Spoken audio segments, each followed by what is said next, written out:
24 ঘন্টা কাটতে না কাটতে একই চা বাগানে ফের হাতির হানা। শুক্রবার গভীর রাতে ফালাকাটা ব্লকের তাসাটি চা বাগানের শ্রমিক মহল্লায় ফের হানা দেয় একটি হাতি।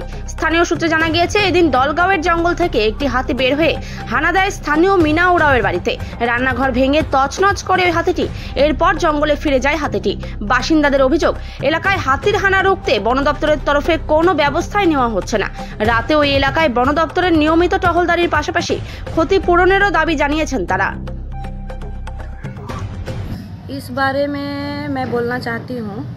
तो लगातार ये 2-3 महीना के अंदर डेली मतलब हाथी आ रहा है और ये लगातार 3 दिन से मीना उरांव के घर में तोड़फोड़ हो गया। तो अगर सरकारी तरफ से अगर कुछ उसको सुख सुविधा मिलेगा तो उपकार होगा। क्या नाम है आपका? मेरा नाम है सुषमा गुड़िया मींज। मैं 1337 पार्ट की पंचायत मेंबर हूँ।